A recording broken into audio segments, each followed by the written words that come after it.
commencer avec Monsieur le Président du tribunal de grande instance, chef secondaire de Tchikapa, Monsieur le procureur de la République, près cette juridiction ici représentée, honorés et très chers confrères avocats, Messieurs et Dames les greffiers ainsi que les huissiers judiciaires, le cadre que nous commençons aujourd'hui, appelé Paradis, qui a toujours eu l'habitude de nous recevoir, aujourd'hui c'est plutôt une notion intellectuelle ou une gymnastique intellectuelle que nous allons faire. Et d'aucuns ignorent que ça fait 2 ans que notre pays, la République démocratique du Congo, a adhéré à l'instrument international appelé OHADA, et qu'il y a une commission qui en avait été instituée pour la République démocratique du Congo, qui est dirigée par le professeur Massamba Roger. C'est dans ce cadre que pour pouvoir nous mettre à niveau, que la dite commission sillonne la République démocratique du Congo pour pouvoir partager, échanger, sinon former le cadre de demain, ou sinon ceux qui pourront être appelés à perpétuer l'œuvre de l'OHADA en RDC. C'est ainsi que la ville de Tchikapa n'a pas été oubliée comme point de la République pour qu'à ce jour nous soyons formés. Il y a eu de ceux-là dans ces domaines qui ont été formés à leur tour, les formateurs de formateurs comme on appelle, comme nous le sommes également aujourd'hui. 2 de nos confrères avocats ont fait le déplacement jusqu'ici afin de s'entretenir avec nous sur la matière. Raison pour laquelle, avec le petit dépliant ainsi que le programme que tout un chacun de nous détient, nous allons nous efforcer à cette gymnastique pendant au moins 4 jours, bien qu'on ait connu un petit retard par rapport aux horaires, aux caprices de la compagnie d'aviation qui ne les avait pas amenés ici chez nous le mercredi plutôt que hier. C'est ainsi que nous connaissons un petit retard d'1 jour, mais l'horaire sera réadapté selon que nous continuons. Ils seront rejoints par le président du tribunal de commerce de Kinshasa, Matete, qui va arriver demain, sauf changement de programme, et nous allons cheminer avec ces orateurs jusqu'à ce qu'on va terminer notre programme. Sans plus tarder, comme la dame aussi nous a dérangé le matin, on aurait dû commencer depuis 9 h. Nous allons essayer de nous rattraper pour pouvoir commencer avec le premier intervenant.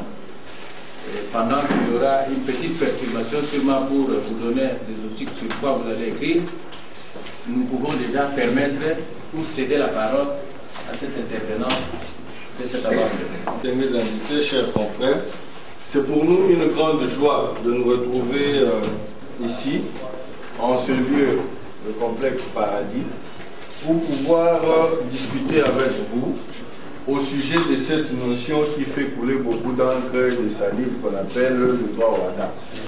Le droit OHADA fait peur. Pour les uns, c'est encore une manifestation du pouvoir colonial. Pour les autres, c'est le salut pour sauver les affaires en République démocratique du Congo. Bref, beaucoup de choses ont été dites, vraies ou fausses, sur le droit OHADA, mais je pense qu'il appartient à tout un chacun de faire l'analyse et de pouvoir tirer les conclusions. Mais pour bien faire l'analyse par rapport à cette législation, il faut la connaître. Et il faut la connaître pour pouvoir la critiquer. Il faut la connaître pour pouvoir dire est-ce qu'elle est bonne ou elle est mauvaise.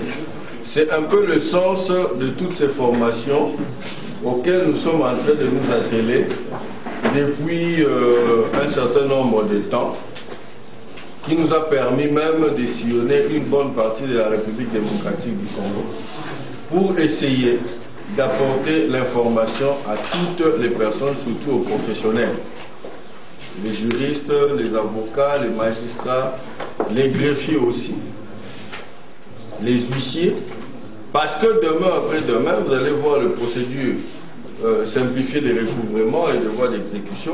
Vous allez voir que le rôle de l'huissier est capital. Parce qu'à l'époque, il y a quand même un changement avec notre ancienne législation. Aujourd'hui, il est possible de commencer avec une saisie conservatoire jusqu'à aller jusqu'à l'exécution sans que le juge n'intervienne. Tout se passe au niveau des huissiers, tout se passe au niveau du greffe. Donc c'est pour dire que les greffiers doivent aussi maîtriser cette législation. Parce que si vous commettez des erreurs, le président Muganza va insister sûrement sur ça, une erreur sur la forme entraîne la nullité de la procédure. Et on n'a même pas besoin de chercher à savoir quel est le grief.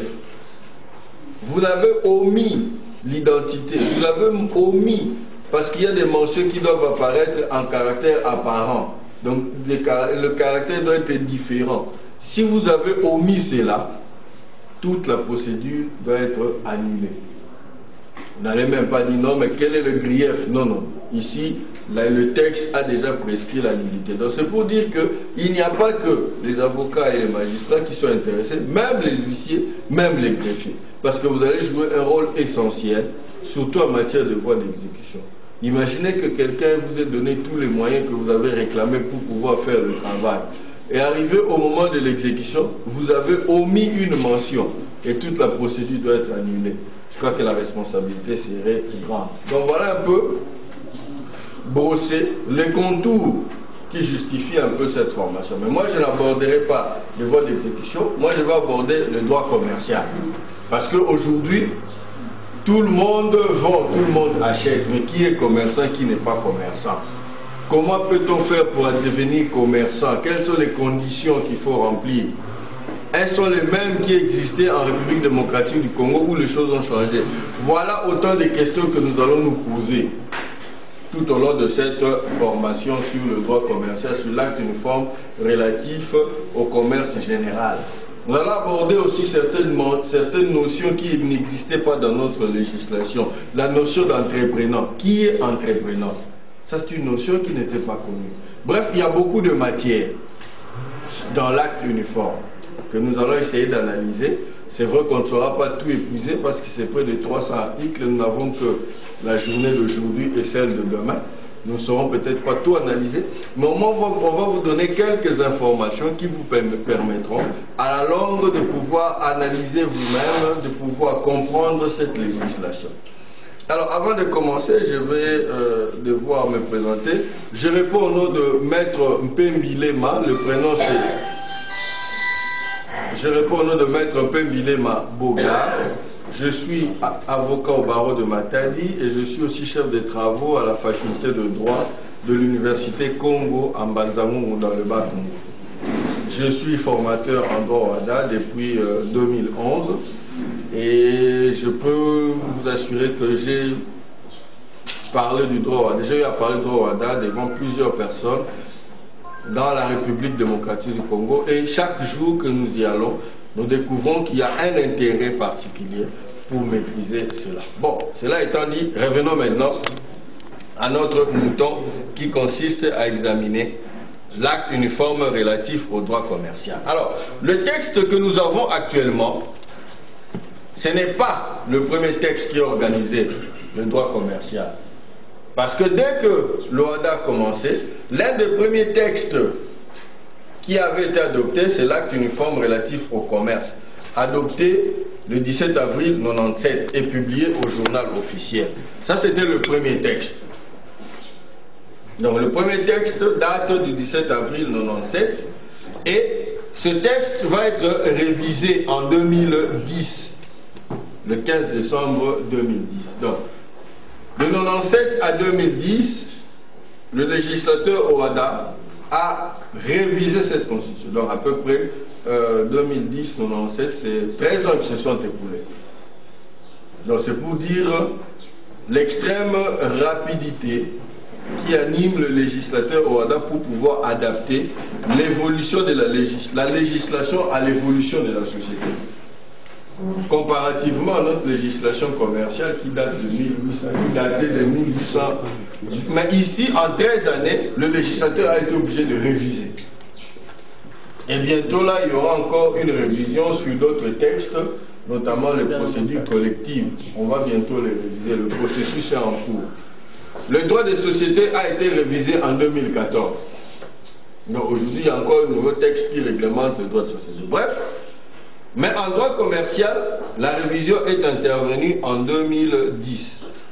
Et c'est le texte que nous allons analyser. Nous allons analyser les points souvent dans les textes, nous allons présenter les textes. Nous allons parler du statut du commerçant et de l'entrepreneur. L'entrepreneur, c'est une notion que nous ne connaissions pas dans notre législation.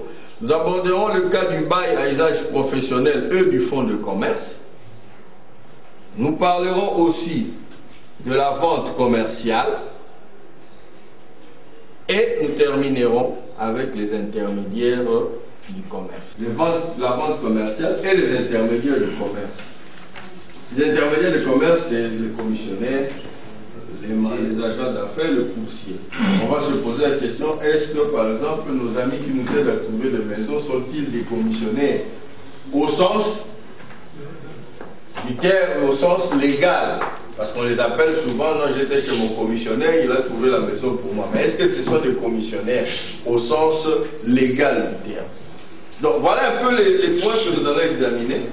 Mais cela ne veut pas dire que le législateur, on a fait un choix, à la vérité. Nous avons fait un choix, mais cela ne veut pas dire que les éléments que nous avons abandonnés ne sont pas importants. Seulement parce que nous avons un timing que nous devons respecter, donc on a dû faire le choix. Et comme on a l'habitude de dire, choisir, c'est abandonner. Mais quand vous aurez le texte sur l'acte uniforme, il ne faut pas s'empêcher de lire les autres matières qui ne seront pas développées ici. Alors, nous allons commencer par la présentation du texte. Nous avons dit que le texte a été révisé le 15 décembre 2010 et il comporte 307 articles répartis en 9 livres. Donc, le texte comporte 307 articles répartis en 9 livres. J'espère que les amis derrière, vous voyez quand même ce qui est projeté.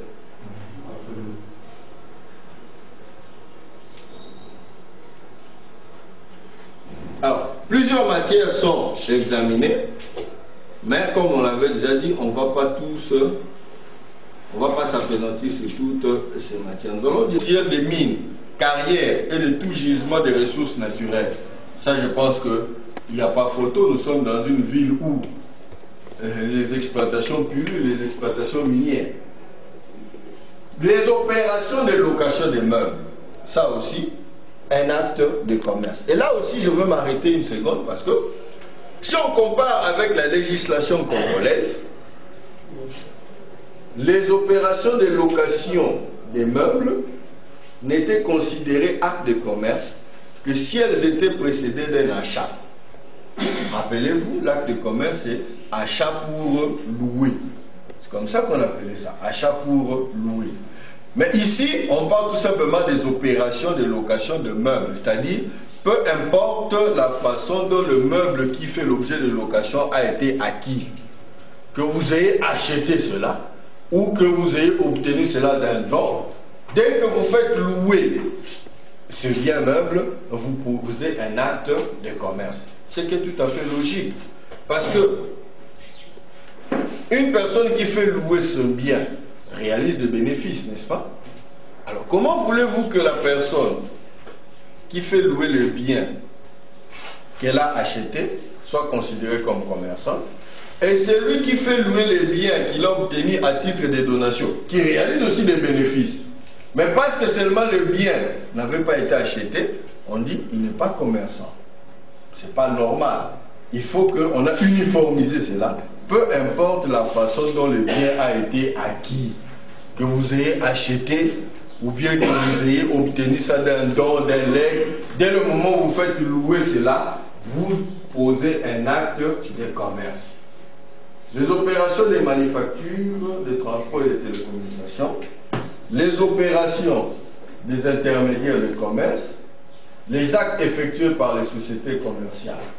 Ça, c'est l'énumération du législateur. Mais comme je l'ai dit, l'article 3 n'est pas exhaustif. C'est-à-dire, il ne faut pas dire qu'il n'y a que ça comme acte de commerce. Parce que le législateur a dit « on notamment ». Notamment, ça veut dire qu'on peut y ajouter encore d'autres actes à partir du moment où la personne réalise des bénéfices. Le législateur a seulement donné des exemples. Alors ça pose des problèmes. Il y en a qui estiment que puisqu'il s'agit des actes de commerce qui donnent la qualité des commerçants, il faut que ces actes soient connus de façon Oui. Parce que sinon c'est de l'insécurité. Si on ne décide pas qu'est-ce qu'est acte de commerce, alors quelqu'un peut-il commencer à faire le commerce comment on dit, des hommes et dit je suis commerçant? Parce que le législateur a ouvert une parenthèse qui n'a pas fermé. Il y en a par contre qui disent que cette énumération est souple, dans le sens où il peut intégrer à l'intérieur une gamme variée d'activités, parce que si vous limitez, automatiquement celui qui ne pose pas un acte qui est dans l'énumération légale n'est pas commerçant. Ouais, donc les tendances sont partagées. Il y en a qui estiment qu'il faut limiter parce que ces actes-là donnent une qualité quelconque à des personnes. Donc il faut les connaître. Il y en a qui disent, si vous limitez, vous excluez d'autres personnes qui font aussi des actes, qui réalisent des bénéfices, mais comme seulement leur activité n'est pas reprise dans l'énumération, on ne peut pas les considérer comme commerçants. Donc les tendances sont vraiment partagées. Et ça fait partie des principales observations, des critiques qui sont formulées contre cette législation. Parce qu'on dit, il y en a qui estiment que ça doit être connu. Dans notre ancienne législation, les actes de commerce étaient énumérés par la loi. Donc, dès que vous posez un acte qui n'est pas énuméré par la loi, vous n'êtes pas commerçant. Mais ici, le législateur a laissé une porte ouverte. Alors maintenant, le problème, c'est quel est le critère? Si maintenant quelqu'un pose un acte qui n'entre pas dans cette énumération, comment vous allez déterminer qu'il est commerçant? C'est quand même difficile. Bref, ça fait partie des difficultés que suscite le droit au WADA dans l'application. Qui est commerçant, qui n'est pas commerçant. Mais au moins, il y a déjà des indicateurs qui permettent de savoir, avec l'article 3, que celui qui poserait un acte comme ça sera considéré comme commerçant. Donc, ce qu'il faut retenir comme observation, c'est que par rapport à notre législation, il y a les opérations des immeubles sont considérées comme actes de commerce, alors qu'avant ce n'était pas le cas. Et ensuite, les opérations de location de meubles sont considérées comme actes de commerce, peu importe la façon dont le meuble a été acquis. Donc, ce sont les deux observations par rapport à ça. Alors, il y a ça, ce sont les actes de commerce par nature, il y a aussi les actes de commerce par la forme. C'est quoi? Ce sont les effets de commerce. Lettre de change, billet à ordre et le warrant. Ça, ce sont les actes de commerce par la forme. Lettre d'échange, vous êtes un tireur, vous demandez à une autre personne qu'on appelle le tiré de faire une prestation au bénéfice d'une troisième personne qu'on appelle le tiers bénéficiaire.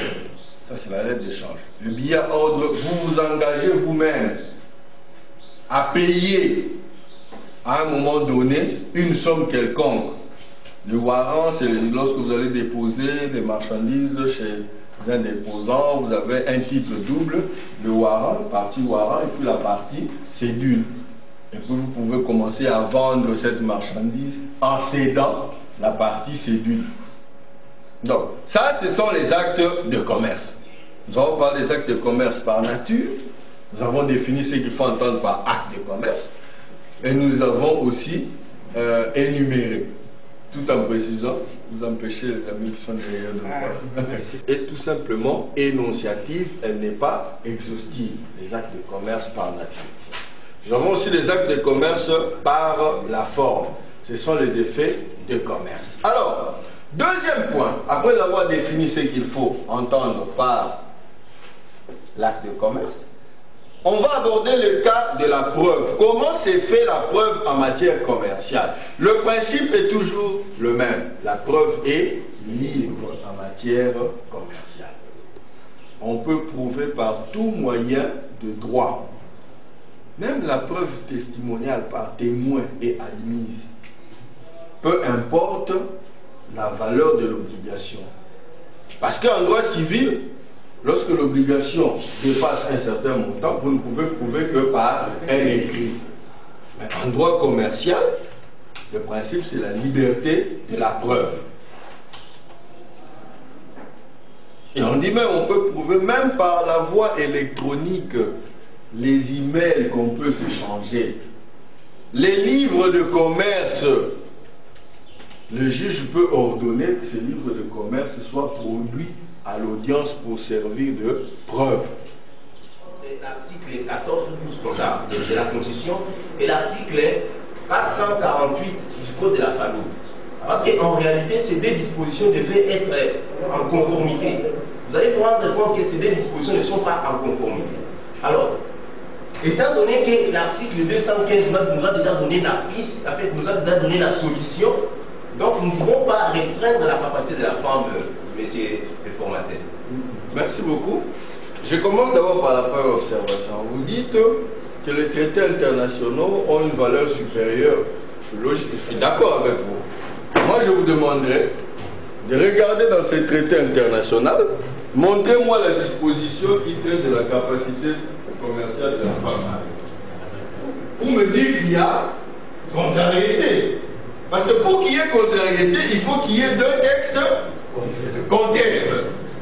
Dans le texte international qui dirait que la femme mariée est pleinement capable, je vous crois. Mais tant que le texte international est muet à ces sujets, je ne veux pas dire qu'il y a contrariété. Ça, c'est premièrement. Premièrement, donc, il n'y a pas contrariété. Pour qu'il y ait contrariété, il faut qu'il y ait un texte international qui dit autre chose que le texte interne. Maintenant, le texte international que nous avons ici est silencieux. La première approche, pour moi, comme alors,